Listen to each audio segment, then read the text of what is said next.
Welcome everybody. Jason here, host of the BombCast. So excited that you guys are here joining us. Saw several of you guys just pop on, and trust me, you're going to want to hang out for this live because we've got national speaker, consultant, author Katie Lance with us talking about social strategies. So before I go on any further, Katie, why don't you go ahead and introduce yourself? Awesome. Thanks, Jason. And hi, everybody. Thanks for tuning in. My name's Katie Lance. I run a social media marketing company in the beautiful San Francisco Bay Area, and we work with brokerages, franchises, helping them get smarter about social media. So I'm excited to have a fun conversation today with you. Yeah. So everybody that's on, go ahead and give us a thumbs up, give us a comment, let us know that you're watching.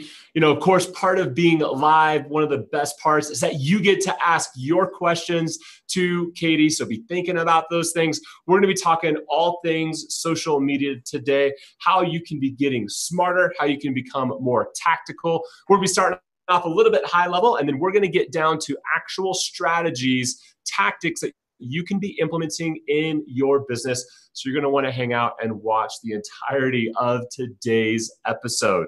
So Katie, let's talk about kind of the elephant in the room before we go any further on this idea of social media, and talk a little bit about Facebook. And, you know, there's been in the news a lot. There's some new things that are coming on. From your perspective, what are some of the key things that you're paying attention to with changes and stuff that Facebook is making? Yeah, absolutely. Facebook has been in the news a lot this year. Some good, some not as good. But there's a lot of changes that have been rolling out. Starting this past January, Mark Zuckerberg kind of came out of the gate swinging and said that they're making some massive changes to the news feed. And we've already seen that just as you know, we've gone throughout the year, and we're in the spring season right now. So one of the things that he talked about early on this year was this idea of we want to see more from our friends and family and groups, and less advertising, which was kind of a shock considering Facebook makes the majority of their revenue from Facebook ads. And so there was a lot of buzz in the obviously across lots of industries, wondering about what is the effectiveness of ads, what are the effectiveness of business pages. And most recently, they've announced that they are really changing Facebook ads when it comes to who you can target as far as specific interests and just certain things that it might conflict with things like fair housing and other privacy things that they're worried about. So the way I look at it, I think in a lot of ways it's good news, because I think for a lot of us, we do want to see less spam. We want to see less fake news. We want to see less of that. And I think for anyone who's an entrepreneur, small business owner, real estate professional, it really allows them a bigger opportunity to really create some valuable content, just like what we're doing right here, Jason. I love that you guys are doing these BombCasts on a weekly basis, because that's really what it's all about. As a business owner, if you can really think about not just putting content out for the sake of content and spamming people, but thinking about where can you really create valuable content that creates a two-way conversation, that's where I think there's a lot of value in that. And then the last piece of that also is when it comes to Facebook ads, I think Facebook ads can still be really effective, but it's really about getting smarter about how you're targeting people. Even more reason to have a strong email list so you can run custom audiences and lookalike audiences and just really get smarter about who you're targeting versus interests, which sometimes were effective, sometimes not as effective. So I think in a lot of ways there's a lot of good news coming down the pipeline. And I think it's interesting because when you think about trends in marketing, almost every marketing trend follows this pattern. Something comes out and it's super easy and everyone does it and they start blasting it out into the world. Yep. And then marketers ruin it in such a way. That's true.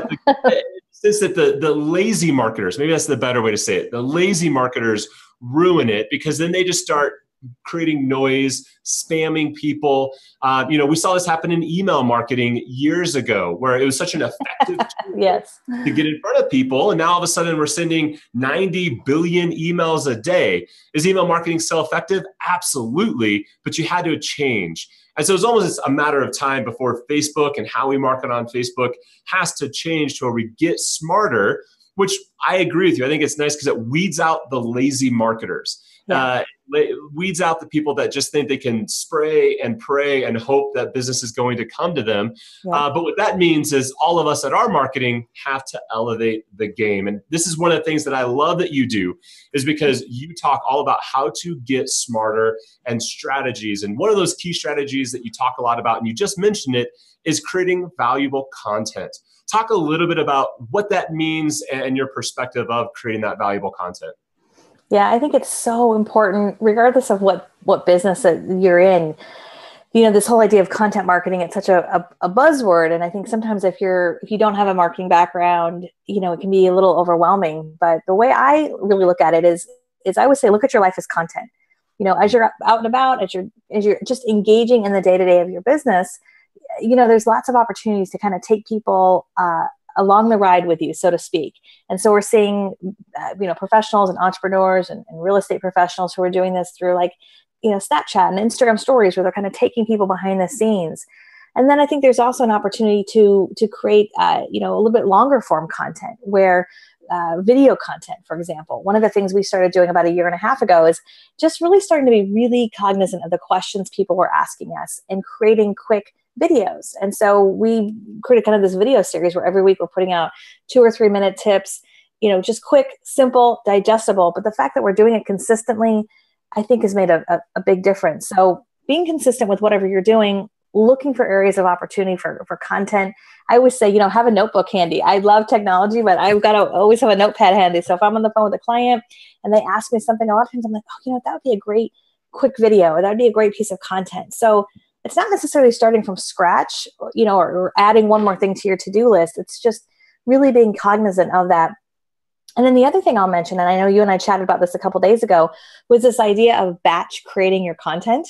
Yes. And I'm a huge believer in that.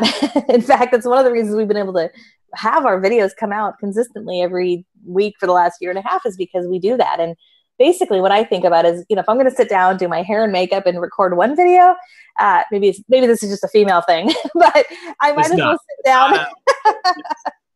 Yeah, I might as well sit down and record 4 or 5. So we do that every month. I sit down, we bust out 4 or 5 videos, and then we're done. And obviously there's other little things we do in here and there, but getting a system together, looking for those moments of opportunity, that's a huge thing that makes a big difference. And what I love, and for everybody that's watching, if you're not following Katie online on social, go check her out. We'll share her handle and information at the end. But when I was looking through her Instagram feed, and I saw this grid of 9 images of her sitting down and doing the videos, and I think you had a black shirt on, and one you had a red scarf, and then a blue scarf, and then a neck. I think that's it, right? I mean, they only see you from here up, so it doesn't matter. So either you wear a company branded shirt, and you use that in every video, or you just tweak it up a little bit. But most people don't remember what you were wearing on the last video that you were in. And so got to get out of your own mindset. But I think that time blocking is absolutely key, because you can sit down and crank out multiple videos. You're already in the mode. And then you can layer that out over the course of the next several weeks. But the question I want to ask you, that's one that I hear all the time, is, we talk a lot about documenting your life, documenting the process, and focusing on documenting versus creating. Yeah. But I often get people that come back and say, but I feel like my life is so boring. I drive in and I just to me, my life feels boring. What would you say to that person that says, that's great for you, Katie, you're doing all that awesome stuff, my life's kind of boring? Well, so I feel the same way a lot of times. Once you start documenting your life, you realize you kind of do the same things every day. Every day I grab a cup of coffee, every day I'm, doing something with my kids at a certain period of time. So I understand that. But I also think that when you start to kind of capture some of those sort of everyday moments, as corny as it may sound, I think that's how we really connect with people. There's so much filters, I should say, out there, right? We all filter our lives. Everything is perfect. Our lives are great. Everything's the best version of us. And sometimes it's just nice to kind of give people the real deal, that sort of behind the scenes, even if it is, sitting in your backyard or drinking a cup of coffee or a glass of wine at the end of the day, and just kind of taking people along in that journey. And I'd also say too, when you get into a habit, it is all about the habits, right? When you get into a habit, it makes a big difference. And one quick tip I'll give you, one of the things I've been doing actually over on Instagram stories every day for the last probably month or so is just a question of the day. And so it's just this quick little question of the day. And it's gotten to be where people message me on Instagram like, hey, can you answer my question on question of the day? So it's great. I don't have to think of content. It's fantastic. But it's this quick little thing. It ends up being 3 or 4 little Instagram stories. But because I've been doing it every day, it becomes a habit, right? Yes. So taking people along the way doesn't mean you have to share every moment of your day. I also like to just look for like, I don't know, things that are pretty or beautiful, or, a beautiful meal or a neat cup of coffee or a beautiful sunset. Like, I think it goes back to looking at your life as content. When you can just be on the moment for those little things, I think that can make a big difference. I think the other key thing for people to remember is that you're curating a feed. So often we just think about it from an instant gratification perspective. Like, I'm going to put this image into the world and then I'm going to get so many likes, and then it's about the next image. But especially if you're a marketer or you're building a business or you're a small business owner, that page, that Instagram page or that Facebook page, you're curating a story so that when someone searches you and finds you, they're going to go back and see everything that you've posted. I don't know about you, but I do that all the time. I go in and look back through what people have done. And so sometimes that's also helpful to realize there's interesting things going on in the content that you're putting out. But to think about it as that arc that's not just always in the moment, but stuff that we're going to come back to. And it's social proof to the business that you're building, to who you are as a human being, to why I know, like, and trust you, and leverage those pages, leverage your Instagram page as a way to do that. I think it's one of those key pieces that keeps things interesting. And it helps you kind of in the content creation side of things. So that's the process, right? That's the thing, right? We got to be creating original content, getting it out into the world.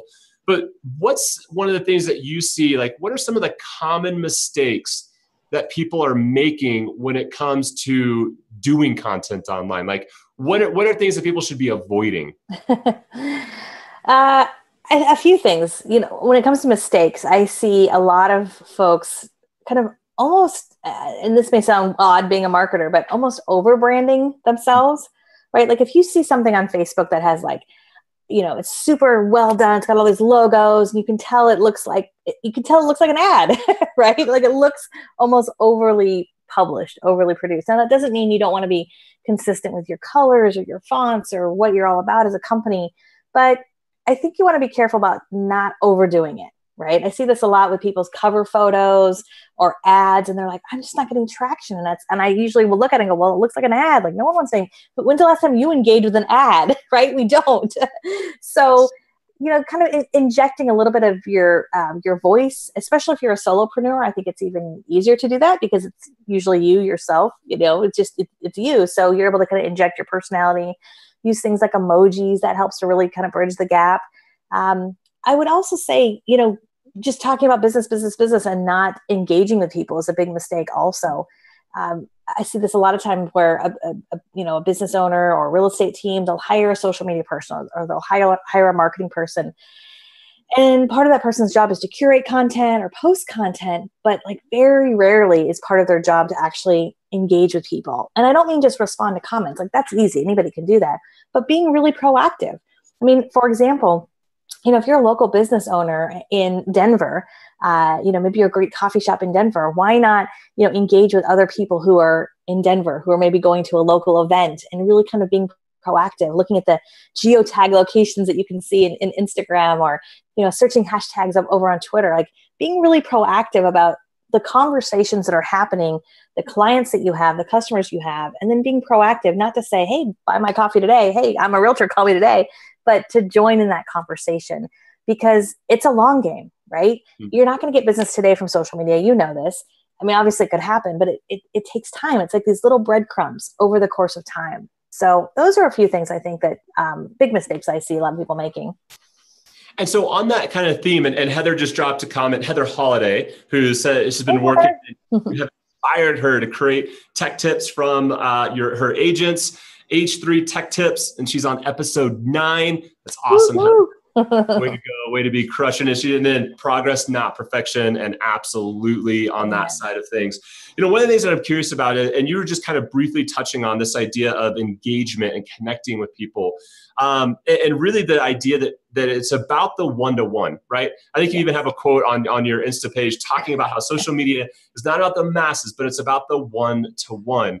So, and I think that's absolutely right. It's your ability to connect with your local connections, right? Unless you're a national brand, you're really focused on the hyper-local conversations that you can be engaging in.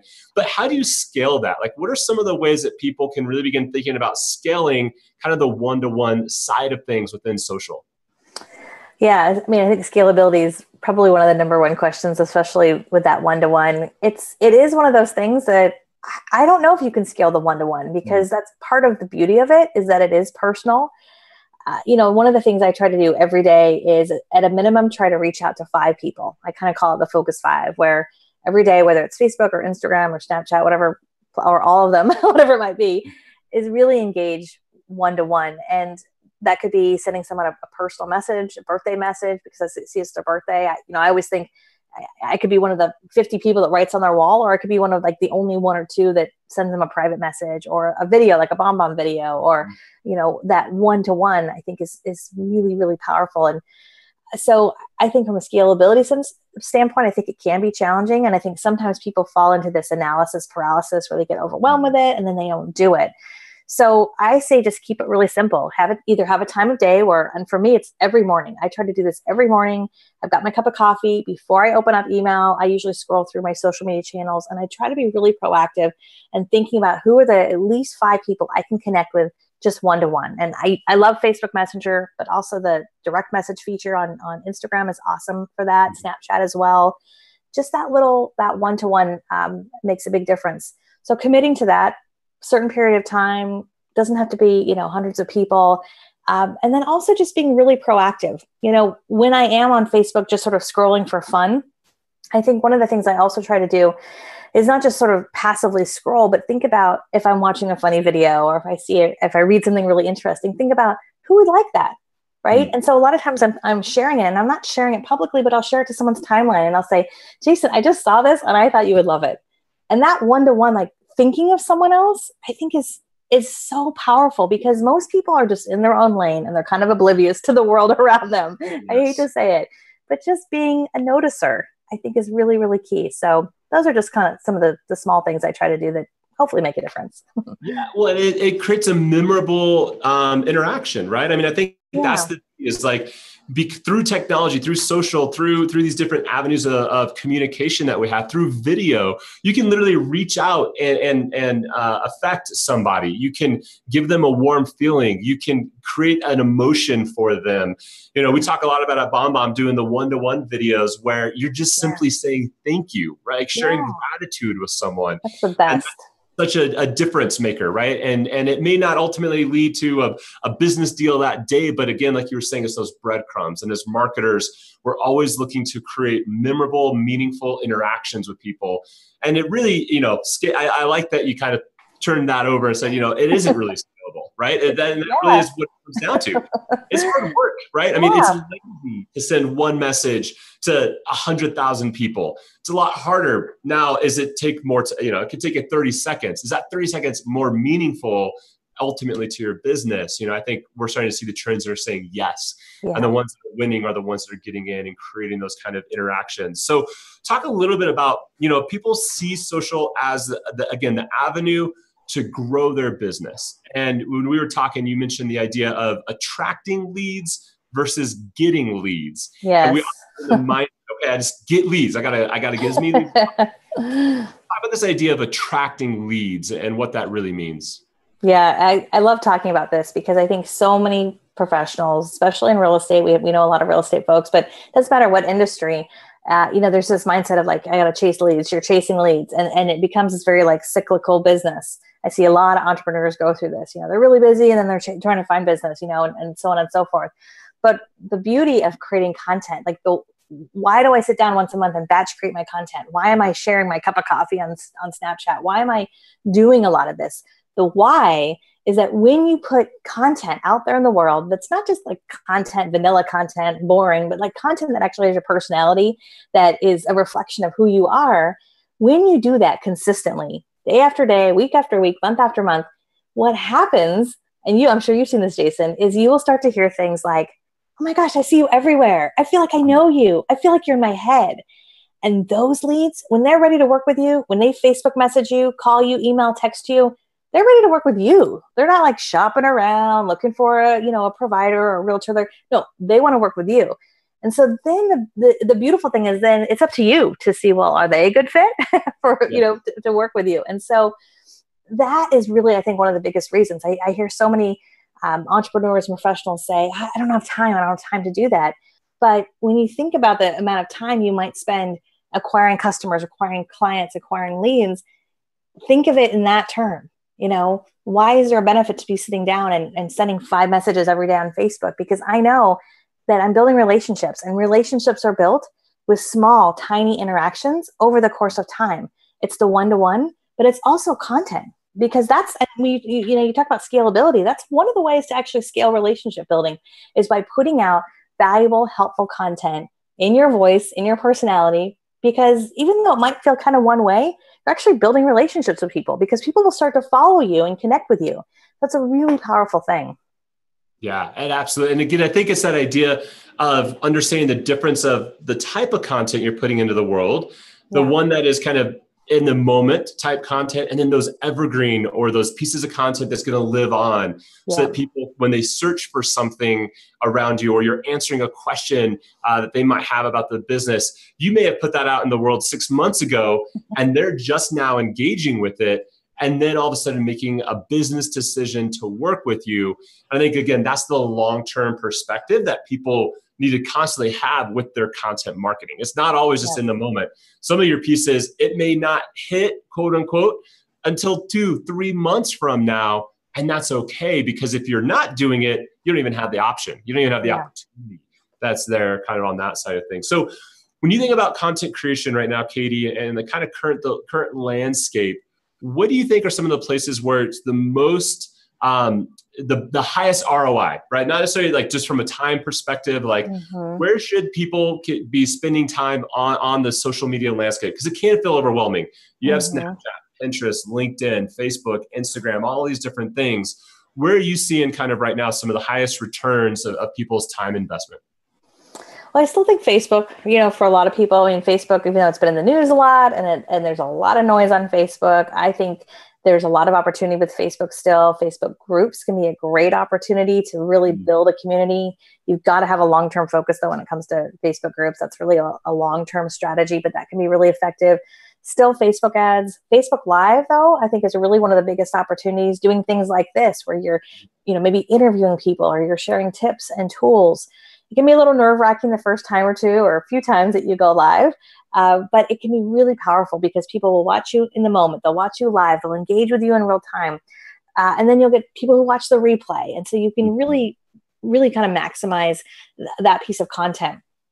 I'd also say recorded video also, even though Facebook Live is getting a lot of traction right now, there's still something to be said about those quick videos, whether it's really quick, like a 15 to 30 second video, or maybe a little bit longer, like 2 or 3 minutes, where you're uploading that directly into Facebook. You're running some video Facebook ads. In fact, right now, I think video ads on Facebook are a really big opportunity. We're doing that a lot with our video content, where we're advertising our videos, we're advertising our Facebook Lives, and that can be really effective.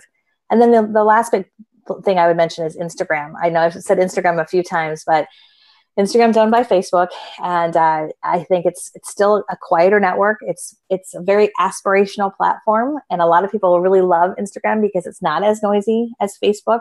But we're seeing big opportunities, like ads right now in Instagram stories, I think are a huge opportunity. Most people are not leveraging ads in Instagram stories or just standalone ads that are running within Instagram's newsfeed. So I think there's a big opportunity for that also. Yeah. So for everybody that's watching that doesn't know, so when you're in Instagram stories and you're scrolling through watching your stories, you can actually advertise between those stories. And the cool thing about running an Instagram story ad is the ability to swipe up. So if you're not familiar with Instagram right now, if you are a verified account, and that's just freaking voodoo magic right now, like how to become verified, it's something around having 10,000 followers or being a famous personality. But so for most of us, that's not going to be the case. But by running an ad, what you have the ability to do is right there in the story, someone can swipe up and engage with your content in the moment without having to leave the platform. And that's one of the more powerful elements. So if you're a real estate agent and you want to share maybe a buyer, stats that are what are going on in your local market area, you can run an ad, and you can still do all the same geo-targeting that you can do in Facebook. And someone can just right there swipe up and be able to engage with the content that you are sharing with them. We're currently running an ad. Right now, it's one of our first Instagram story ads because we're just getting into it. And we're paying right now, it's about $2 a swipe, which for us, that's pretty cheap, especially compared to the other platforms. So for about $2, we're getting email addresses, and it's become very effective. For us, one of the key things was we had to this is our third story ad we've done. We had to make it feel like it is a story. So it's actually Steve, our CMO, holding up his cell phone, and it looks like a story without it feeling ad-ish. Because I think to your point earlier, has to feel real, has to feel authentic on that side of things. So love that. Curious, anybody that's doing this, drop a comment in. Are you running Instagram story ads? What other questions do you have with Katie? We have about 5 minutes left before we need to wrap things up. So drop your comments in. Would be glad to get those asked. Last thing I just want to ask you about is, Katie, we've talked about this idea of quality of content, telling all these different things about what's going on in your life. What are some key things for people to remember when putting together a story, right? We know that everyone talks about storytelling, and you're doing Instagram stories, and story is a buzzword right now. But what are some elements that are really important about the arc of a story, or what to remember when telling a story? Yeah, I think that's really important. Yeah, it is such a buzzword right now, and I think a lot of people are wondering what storytelling is all about. I always think about, I have two young boys. We read a lot as a family, and you think about what's the components of a great story. A great story has a beginning, a middle, an end. There's some good meat in there. Sometimes there's a little bit of drama. Sometimes there's a little bit of fun. Sometimes there's a little bit of humor. But just that idea of kind of beginning, middle, and end, I think is a really simple tip. I try to follow that not just in storytelling with Instagram, but also videos, right? I mean, just a quick tip I find that a lot of people don't do with their videos is have that arc. So if you're sitting down to do a video, have a beginning, introduce yourself, right? That's your beginning. The middle is what you want to say. Keep it short and simple, 2 or 3 points, right? And then your end is what's that call to action? Hey, for more information, send me an email, comment below.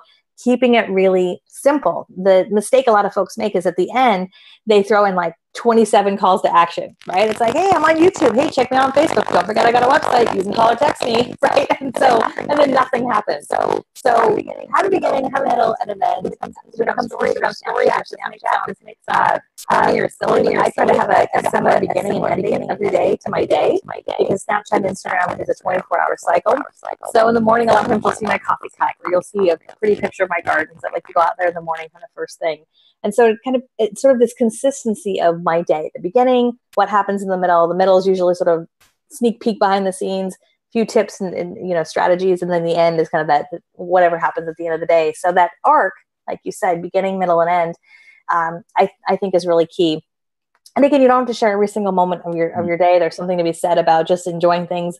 Not everything has to be on Facebook. Not everything has to be shared. But kind of taking people through that, and then that consistency of day after day. Especially with Instagram and Snapchat, those disappear within 24 hours. So if you want to embrace those platforms, embrace them on a daily basis and get in that habit. It can make a big difference. And and that's great. I think that's incredibly valuable for everyone that's watching. I think there may be a little sound issue in the middle of that. So sorry for everyone if you were affected by that. We were hearing a little bit of a buzz on our end, but it's better now. I think the piece there is the practical element of practicing this. Nobody is going to be a great storyteller the first time that they do it. And I think in this world of instant gratification and where you think, okay, I should be good at this.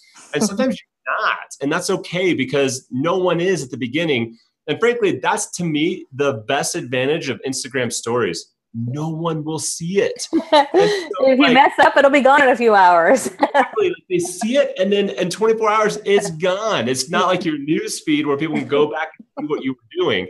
Yeah. So it's a great place to practice because it just goes away. Yeah.